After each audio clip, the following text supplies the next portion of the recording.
Sir EVM లెక్కల doubts, పరకాలపై TDP వారు, voter జాబితాలపై YCP నిఘా. అంటే వైసీపీ అని అందరూ కూడా ఇప్పుడు సర్వే అనేది మొదలవుతుందని రెండు రాష్ట్రాల్లో సర్వే, తెలంగాణలో ఆంధ్రలో కూడా వస్తున్నాయి. దీని మీద ఏం జరుగుతుంది ఈరోజు నిజానికి నవ తెలంగాణలో కథనం ఏమని, సర్వే ఎలా చేస్తారనే కాదు, ఏం చేస్తారనేది కూడా తెలియదు, ఎవరిని పెట్టారని కూడా. ఇప్పుడే జనగణన సర్వే రెండు ఒకటేసారి వచ్చినాయి, వీటన్నిటికీ ఎన్యూమరేటర్లు కూడా లేరు, చాలా గందరగోళంగా ఉంది. సరుకు వచ్చేసరికి 2002 నాటిని ఆ ప్రాతిపదికగా తీసుకొని అప్పుడు ఏవో పత్రాలు అడిగితే ఏం అడుగుతారు, ఏం జరుగుతుంది, చాలా సందేహాలు ఉన్నాయి. ఇదేదో సింపుల్గా ఉండబోదు అనే ఒక ఆందోళన ప్రజల్లో ఉంది, రాజకీయ పార్టీలో ఇంకా ఎక్కువగా ఉంది. పైగా ఇప్పటికీ పరకాల ప్రభాకర్ చెప్పే లెక్క ప్రకారం అయితే 30% మందికి ఓట్లు పోతాయి. ఇప్పుడు జనాభాలో 30% మంది ఇప్పుడు జాబితాలో ఉండడం వాళ్ళకి ఓట్లు పోతాయి. ఇప్పుడు బెంగాల్లో, తమిళనాడులో దాదాపు తెలంగాణలో ఏపీ తెలంగాణలో 30%. ఇంకా అంతే కదా. ఇప్పుడు 2-3 కోట్ల ఓట్లు పోయినాయండి. బెంగాల్లో దాదాపు 2 కోట్లు, తమిళనాడులో 90 లక్షల మధ్యలో పోయాయి. వాడి జనాభాతో పోలిస్తే అంతే కదా. ఇప్పుడు అన్ని లక్షలు పోయి ఇంకొన్ని సందేహాస్పదమైన టు బి అడ్జుడికేటెడ్ జాబితాలో పెడితే ఏమవుతుంది, పై ఎవరివి తీసుకుంటారు, ఏ పత్రాలు అడుగుతారు, చాలా ప్రశ్నలు ఉన్నాయి. ఇప్పుడు ఉదాహరణగా చిరునామా అడ్రస్లు మారుంటారు, మీరు 4 ఇళ్ళు మారుంటారు, ప్రతిదానికి మీ దగ్గర ఆధార్ పత్రం ఉంటుంది, ఉండదు. మీరు ఆధార్ ఉంది నా దగ్గర, నేను భారత పౌరుణ్ణి అని మీరు ఆధార్ను వాళ్ళు లెక్కలోకి తీసుకోరు. ఆధార్తో పాటు ఇంకా వేరే పత్రాలు చూపించాలంటారు. సో అప్పటికప్పుడు పైగా వాళ్ళు వచ్చినప్పుడు చూపించాలి. వాళ్ళు ఎప్పుడు వస్తారు, మీకు ఏమైనా సెకండ్లు నిమిషాలు ఏం చెప్పరు కదా. వాళ్ళు వచ్చినప్పుడు మేము చూపించకపోతే మేము ఓట్లన్నీ తీసిపోయి అనుమానాల జాబితాలో టు బి అసర్టైన్డ్ అనో లేకపోతే టు బి అడ్జుడికేటెడ్ జాబితాలో పెడతారు. ఇప్పుడు అదే కదా లాజికల్ డిస్క్రిపెన్సీస్ అంటారు. ఇప్పుడు భార్య మన దేశంలో పెళ్ళైన తర్వాత ఇంటి పేరు మార్చుకుంటారు. అంతకుముందు వాళ్ళు సొంత ఊళ్ళో ఉన్నప్పుడు వాళ్ళకి ఇంటి ఓటు ఉంటుంది, వాళ్ళు భారత పౌరులే కదా. కొత్తగా మార్చుకోకపోతే ఆ ఓట్లు అలా వేస్తూ ఉంటారు. ఇప్పుడు ఇంటి పేరు మార్పు వచ్చినా, స్పెల్లింగ్ తప్పు వచ్చినా, లేకపోతే ఒక అక్షరం తప్పు పడినా మన సర్టిఫికెట్స్లో ఇవన్నీ డిస్క్రపెన్సీస్ అనే పేరుతో పక్కన పెట్టేస్తున్నారు. ఇంత లోపల ఎన్నికలు తరుముకొని వస్తాయి. కాబట్టి చాలా సమస్యగా మారిపోయే ప్రమాదం ఏర్పడుతుంది. ఇది కూడా కొన్ని ప్రాంతాల్లో కొన్ని మతాల వారీగా కూడా మైనార్టీలు అయితే ఇంకా కొంచెం ఎక్కువ చేస్తున్నారు అనేది ఉత్తరాది రాష్ట్రాల అనుభవం. సో ఇలాంటి అంశాలన్నీ ఇప్పుడు ఉదాహరణకు తెలంగాణకు వస్తే పాత బస్తీలో ఈ గాలింపు ఎక్కువగా జరగవచ్చు అని కొన్ని సందేహాలు ఉన్నాయి, ఎందుకంటే అంతకుముందున్న అనుభవాలు వీటన్నిటిని బట్టి. సో ఇప్పుడు ఓటర్లు, అందుకే భారత పౌరులను ఇప్పుడు 2గా విభజించాల్సి వస్తుంది, ఓటు కలిగిన వారు, ఓటు కోల్పోయిన వారు అని. ఇట్లాంటివి ఇవన్నీ ఏమీ జోకులు కాదు. ఈరోజు సాయంత్రం కూడా ఏదో ఇట్లాంటి చర్చ ఒకటి ఉంది. ఇంతకు అది సరుకు సంబంధించిన అంశం. ఈవీఎం విషయానికి వస్తే మొన్న కూడా తిరుపతిలో రాజ్యాంగ పరిరక్షణ సదస్సు ఒకటి జరిగింది. పరకాల ప్రభాకర్ అక్కడ మాట్లాడుతూ గతంలో చెప్పిన విషయాలు అక్కడ కొన్ని మళ్ళీ మాట్లాడుతూ, ఇదేదో రాజకీయ పార్టీలు తేలిగ్గా తీసుకోకూడదు, ప్రజాస్వామ్యంలో ఓటు హక్కు అనేది ముఖ్యమైంది, అలాగే ఓటింగ్ పోలింగ్ సక్రమంగా జరిగి ఎవరైనా గెలవని, నాతో కూడా అన్నారు ఆయన, సరే వాళ్ళనైనా గెలవనివ్వండి, వీళ్ళనైనా గెలవనివ్వండి, నాకేం అభ్యంతరం లేదు, కానీ ఓట్లకు లాజికల్గా లెక్క ఉండాలి. ఇప్పుడు ఆయన చెప్పే ప్రకారం ఆంధ్రప్రదేశ్లో 3 సెకండ్లకు ఓటు నమోదైంది.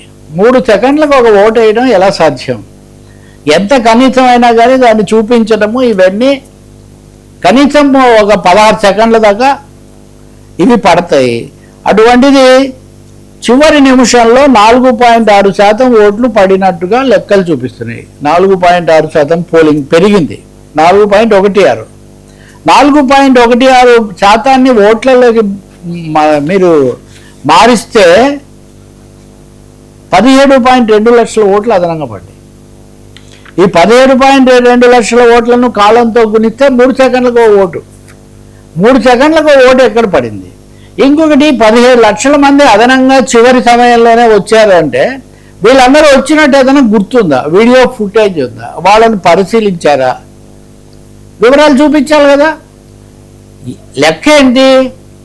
పోలింగ్ 5 గంటలకు ముగుస్తుంది అనుకుందాం, 5 గంటలకు క్యూలో ఉన్న వాళ్ళందరూ ఓటు వేయాలి, ఎంత లేట్ అయినా ఓటు వేయాలి. 5 గంటలకు గేట్ అయితే మూసేస్తారు, అంతే కదా. సో 5 గంటలకు అన్ని చోట్ల అంతమంది క్యూలో నిలబడినట్టుగా వీడియో ఫుటేజ్ ఉంది. ఒకవేళ ఉన్నారు అనుకుంటే వాళ్ళని చెక్ చేసి వాళ్ళ దగ్గర సంతకాలు ఏవో తీసుకుంటారు కదా, ప్రాసెస్ ఉంటుంది కదా. ఈ ప్రాసెస్ జరిగిందనడానికి ఆధారాలు ఉన్నాయా? ఈ సమయం అనేది ఎలా నమోదైంది? ఈ వివరాలు చెప్పండి చాలా అంటున్నాడు. ఇంకా అంతకంటే ఆయన ఏమి అడగట్లా. ఇంకో మాట కూడా చెప్తున్నాడు, ఇవన్నీ నేను చెప్పినవి కాదు, ఎన్నికల సంఘం వెబ్సైట్ నుంచే నేను తీసుకున్నాను. సో ఎన్నికల సంఘం వెబ్సైట్లోనే ఇంత పొంతన లేని లెక్కలు కనిపిస్తూ ఉంటే అప్పుడు ప్రజాస్వామ్యం అనండి, ప్రజల తీర్పు అనండి అపహాస్యం పాలవుతుంది కదా. దాని యొక్క ఆథెంటిసిటీ, ఖచ్చితత్వం ఎలా ఉంటుంది? ఈ ప్రశ్న ఇప్పుడు పరగాల అడుగుతున్నారు. ఇప్పుడు వైసీపీ కూడా దీన్ని లేవనెత్తుండొచ్చు. కానీ నేను ఇంతకుముందు కూడా అన్నట్టు 2019లో టీడీపీ వాళ్ళు కూడా ఏదైనా ప్రశ్నలు లేవనెత్తారు. అప్పుడు జగన్ కూడా ముఖ్యమంత్రిగా వాటి మీద మాట్లాడారు. అందుకని ఈ ప్రశ్న వేయటమే ఇది పొరపాటు అయినట్టుగా తెలుగుదేశం వాళ్ళ అధికార ప్రతినిధులు కొంతమంది మటుకు చాలా విపరీతంగా పరకాల మీద కూడా దాడి చేస్తున్నారు. నిజానికి ఆయన కూడా చంద్రబాబు నాయుడుకు ముఖ్య సలహాదారుగా ఉన్నటువంటి వ్యక్తే కదా. కాబట్టి ఇదేదో తెలుగుదేశం పార్టీకి లేకపోతే దీనికి సంబంధించిన అంశం కాదు ఇది. ఈ 3 సెకండ్లకు ఒక ఓటు నమోదైందా లేదా, ఇది ఎక్కడి నుంచి వచ్చింది, ఈ విషయాలు చెప్పకుండా వాటిని లేవనెత్తుతున్నటువంటి ప్రభాకర్ మీద ఇంకొకరి మీద దాడి చేస్తే లాభం లేదు. ఇంకోటి తెలుగుదేశానికి సంబంధించిన సమస్య కాదు ఇది ఎన్నికల సంఘానికి సంబంధించిన సమస్య. ఆయన ప్రతి ఊర్లో మీటింగ్ పెట్టి ఈ విషయాలు చెప్తున్నాడు. అన్ని మీడియాల్లో వ్యాసాలు రాస్తున్నారు, ఇంటర్వ్యూలు ఇస్తున్నారు. మరి ఆయన నిజంగా దుష్ప్రచారం చేస్తుంటే ఆయన మీద ఎన్నికల సంఘం ఎందుకు యాక్షన్ తీసుకోవట్లేదు? ఏదో ఒకటి జరగాలి కదా. ఒకరోజు ఒక మాట కాదు కదా.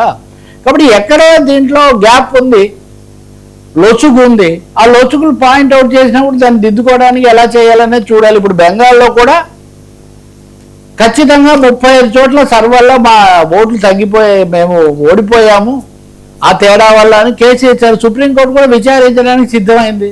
కాబట్టి ఈవీఎంల అవకతవకలు, సర్ పేరుతో తొలగింపులు, మూడవదేమో ఈ రకరకాల లెక్కల్లో తేడాలు, వీటి మీద సంపూర్ణమైన అధికారికమైన వివరణ ఇవ్వకుండా ప్రశ్నించిన వాళ్ళ మీద ఏమో దాడి చేసేసి లేకపోతే ఇదంతా కావాలని చేస్తున్నారంటే అది మటుకు చెల్లుబాటు కాదు. ఖచ్చితంగా ఈ 3 సెకండ్లకు ఒక ఓటు పడిందా లేదా, వాళ్ళందరూ క్యూలో నిలబడ్డారా లేదా, లేదా హఠాత్తుగా అంతమంది ఎక్కడి నుంచి వచ్చారు, అన్ని చోట్ల రాత్రి 2 గంటల వరకు లేకపోతే 11 వరకు పోలింగ్ జరిగిందా, ఈ విషయాలన్నిటి మీద సమగ్రమైన సంపూర్ణమైన సావధానంగా చెప్పాల్సిన బాధ్యత ఎన్నికల సంఘం మీద ఉంది. రాజకీయ పార్టీలు గెలిచిన వాళ్ళు ఓడిన వాళ్ళు మేము గెలిస్తే మంచిది, ఓడితే తప్పు, అది కుదిరే పని కాదు కదా. కాబట్టి ఎన్నికల సంఘమే రంగంలోకి రావాలి. సార్ వాళ్ళు పై వివరాలు ఇస్తున్నారు, పై వివరాలు కాదు, సందేహాలు తీర్చే వివరణ ఇవ్వాలి. సార్ సుప్రీం ఆత్మవిమర్శ బెయిల్ ఇచ్చి తీరాలా? సుప్రీంకోర్టు చాలా అరుదైన విషయం. సుప్రీంకోర్టు మిగతా కోర్టులు పొరపాటు చేస్తే కింది కోర్టులు ఆఖరికి హైకోర్టులో కూడా చెప్పిన సందర్భాలు కూడా ఉన్నాయి. కానీ నిన్న మొదటిసారిగా సుప్రీంకోర్టు తనను తాను విమర్శించుకుంది. నిన్న కాశ్మీర్కు సంబంధించిన ఒక మాదక ద్రవ్యాల కేసులో మహమ్మద్ ఇంజనీర్ అనే ఒక అతని బెయిల్ పిటిషన్, అతని బెయిల్ ఇచ్చింది. అతనికి అంతకుముందు అంతా తిరస్కరిస్తూ వచ్చారు. ఇవి కేసు వివరాలన్నీ కూడా పరిశీలించిన మీద ఇతనికి బెయిల్ ఇవ్వచ్చు, ఇస్తున్నామని జస్టిస్ నాగరత్న ఇంకొక న్యాయమూర్తి కూడా ఉన్నారు. ఆ సమయంలో వాళ్ళు కీలకమైన వ్యాఖ్య చేశారు. Bail is the rule, jail is an exception అన్నది. ఈ మాట ఎప్పుడు అంటుంటాం, ఇది ఊరికనే మొక్కుబడిగా అనే మాట కాదు, ఇది పూర్తిగా చట్టబద్ధమైంది, రాజ్యాంగ స్ఫూర్తికి సంబంధించింది. కోర్టు ముందుకు వచ్చిన వాళ్ళు దీర్ఘకాలం పాటు విచారణ తప్పదు అన్న వాళ్లకు బెయిల్ ఇవ్వాలి, బెయిల్ వాళ్ళ హక్కు అని. రాజ్యాంగ ప్రకారమే కాదు 2021లో కూడా ఇదే న్యాయస్థానం ఒక తీర్పు ఇచ్చింది. ఆ తీర్పులో కూడా బెయిల్ ఈజ్ ది రూల్ అని చెప్పింది. చెప్పిన